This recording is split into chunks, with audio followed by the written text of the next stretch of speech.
नमस्कार। देखिए, modern history में वास्को डी गामा जो है सो एक पुर्तगीज यात्री बड़ा ही फेमस रहा है। वह वर्ष 1498 में कालीकट पहुंचा।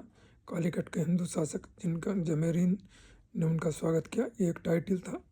1502 तक उसकी दूसरी यात्रा के बाद कन्नौज, कालीकट और कोचीन में व्यावसायिक चौकियों का निर्माण हुआ। साथ ही उनको किलाबंदी भी की गई थी। ठीक है, उसके बाद जो इसका क्या महत्व पर हुआ यह है वो भी समझ लीजिए। अन्य व्यापारियों के विपरीत पुर्तगाली भारत में सभी व्यापारों को नियंत्रित करना चाहते थे। वास्को डी गामा ने 1501 में भारत की दूसरी यात्रा के समय कन्नौज में एक कारखाना स्थापित किया था। अरबों के प्रतिरोध के बावजूद पुर्तगाली कालीकट, कोचीन और कन्नौज में अपने व्यापारिक केंद्र स्थापित करने में सफल हुए थे। ये प्रथम जो थे सो मॉडर्न इंडिया में यात्री थे जो कि पुर्तगाल से आए थे। इसके बाद जो नेक्स्ट आया था उसको भी देख लेते हैं। पेड्रो अल्वारेज कैवलर, ये 1500 में आया था। 1500 में कालीकट में पहला कारखाना स्थापित किया गया था और भारतीय उपमहाद्वीप पर यूरोपीय शासन के युग की शुरुआत की थी। इन्होंने किसने किया था? तो ये पेड्रा अल्वारेज कैवलर, ये दो जो हैं सो हमने ये कर लिया है। इसके बाद नेक्स्ट में हम ले लेंगे जो कि काफ़ी फेमस रहे, फ्रांसिस्को डी अल्मेडा, जो 1505 से 1509 तक रहे। ठीक है, और इनका जो था सो ब्लू वाटर पॉलिसी, कार्टेज सिस्टम पहले गवर्नर द्वारा शुरू की गई थी, जिसे सम्राट ने पुर्तगालियों को हित को संरक्षित करने के लिए चुना था। पुर्तगालियों ने विदेशियों को भारत में व्यापार करने से रोकने के लिए कार्टेज प्रणाली, समुद्री व्यापारी लाइसेंस तथा उपयुक्त सरकार द्वारा जारी परमिट लागू किया था। ठीक है, इसके प्रथम वायसराय जो थे उनका नाम था फ्रांसिस्को डी अल्मोड़ा को चुना गया, 1505 में चुना गया था और उसने कोचीन में आवास स्थापित किया था। 1509 में द्वीप के तट पर अल्मेडा ने मिस्रियों और भारत में से उनके सहयोगियों को हराया था। ठीक है, इसके बाद 1509 में अल्बुकर्क को भारत में पुर्तगाली क्षेत्र का गवर्नर बनाया गया। ये सेकंड गवर्नर थे। हिंद महासागर को रणनीतिक कमान अपने हाथ में जो है सो ले ली थी और बीजापुर के शासकों से जो पुर्तगालियों ने गोवा छीन लिया था। इसे भारत में पुर्तगाली प्रभुत्व स्थापित करने वाला व्यक्ति माना जाता है। वो कौन था? अल्बुकर्क।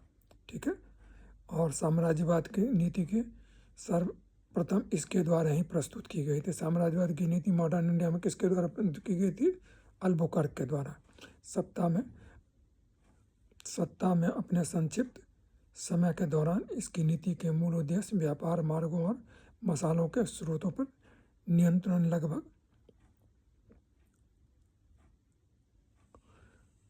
जो था पूरा हो गए थे।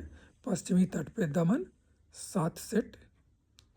सालसेट और बॉम्बे में, पूर्वी तट पर मद्रास के पास सैनथोमा और बंगाल में हुगली में अल्बुकर्क के उत्तराधिकारियों द्वारा पुर्तगाली बस्तियों की स्थापना की गई। पुर्तगाली बस्तियों की स्थापना कहाँ की गई? मद्रास के पास, बॉम्बे के पूर्वी तट में, मद्रास के पास सैनथोम में, बंगाल में हुगली में जो है सो पुर्तगाली बस्तियों की स्थापना की गई। ठीक है, और विजयनगर के श्री कृष्णदेव राय 1510 से भटकल को छीन लिया था। किसने? पुर्तगालियों ने। भारत में रहने और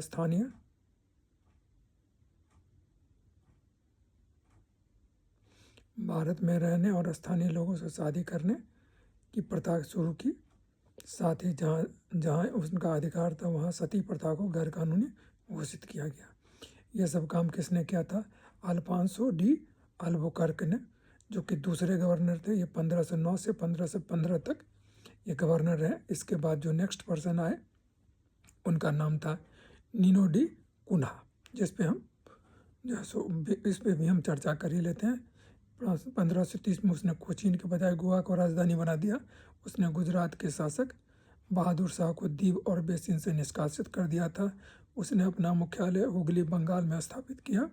ठीक है, व्यावहारिक शासक जिसने अपने साम्राज्य का विस्तार पश्चिमी तटीय क्षेत्र से बाहर भी किया था, ये यही थे।